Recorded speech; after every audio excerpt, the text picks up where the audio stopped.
नमस्कार. Cooking with Vaishali मध्ये तुम्हा सर्वांचे मनापासून स्वागत. आज मी तुम्हाला खमंग अशी कोथिंबीर वडीची रेसिपी दाखवणार आहे. त्यासाठी लागणारे साहित्य: 2 वाट्या चण्याचे पीठ, 1 वाटी बारीक चिरलेली कोथिंबीर, अर्धी वाटी जाडसर दळलेलं शेंगदाण्याचं कूट, 1.5 चमचा क्रश केलेली मिरची, 1.5 चमचा धना जिरा पावडर, 1 चमचा तीळ, 1 चमचा आले लसूण पेस्ट, 1 चमचा गरम मसाला पावडर, चिमूटभर हळद आणि चवीपुरते मीठ. पॅन मध्ये मी 2.5 वाट्या पाणी घेतलेले आहे. 2 वाट्या पिठाला मी 2.5 वाटी पाण्याचं प्रमाण आहे. त्यामध्ये आता 1 चमचा तीळ,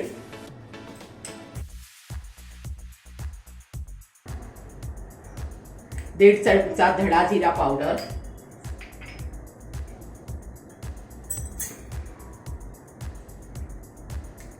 1 मोठा चमचा बारीक दळलेली मिरची, 1 चमचा आलं लसूण पेस्ट, चिमूटभर हळद, चवीपुरते मीठ आणि अर्धा चमचा गरम मसाला पावडर. शेंगदाण्याचे जाडसर वाटलेले कूट. तुम्ही पाहू शकता पाण्याला उकळी आलेली आहे. आता त्यामध्ये 1 वाटी ही बारीक चिरलेली कोथिंबीर घालून घेऊया. मिश्रण व्यवस्थित मिक्स करूया.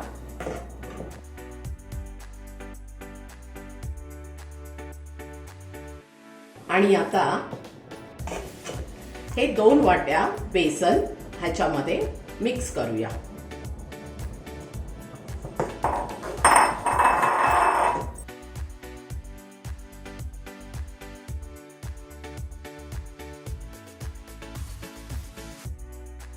मिक्स करताना जर बेसनच्या गुठळ्या राहत असतील तर व्यवस्थित सारख्या करून घ्यायच्या आहेत.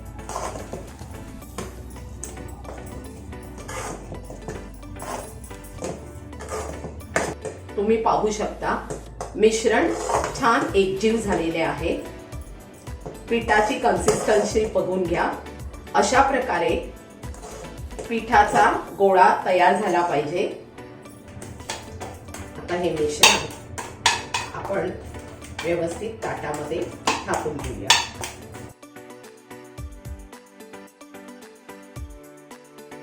या वड्या करायला अतिशय सोप्या आहेत आणि चवीलाही फार रुचकर लागतात.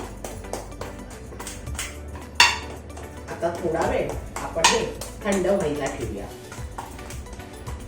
वडीचे मिश्रण अशा प्रकारे ताटामध्ये व्यवस्थित थापून घ्यायचे आहे. तुम्ही पाहू शकता मिश्रण छान एकजीव झालेलं आहे. शिवाय कलरही सुंदर आलेला आहे. आता 10 मिनिटं हे मिश्रण आपण सुकण्यासाठी ठेवूया. आता आपले मिश्रण चांगले सुकलेले आहे. आता या मिश्रणाच्या आपण वड्या पाडून घेऊया.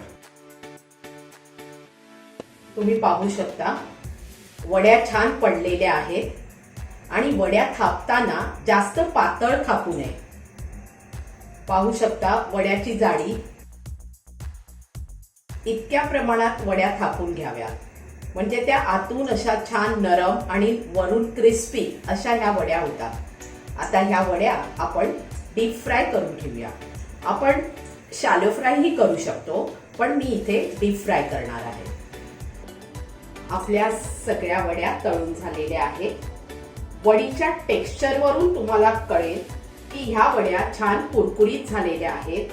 ही वडी वरून एकदम कुरकुरीत आणि आतून अतिशय सॉफ्ट लागते. तुम्ही पाहू शकता वडी अतिशय छान तळली गेलेली आहे. शिवाय छान खमंगही झालेली आहे. तुम्ही जरूर करून बघा आणि मला कमेंट्स मध्ये पाठवा. बघा काय खुसखुशीत अशी कोथिंबीर वडी तयार आहे. अजिबात चिवट होत नाही आणि पटकन तयार होते. करायलाही अतिशय सोपी. जर तुम्हाला माझी ही रेसिपी आवडली असेल तर तिला लाईक, शेअर आणि सबस्क्राईब करा आणि कमेंट करायला विसरू नका.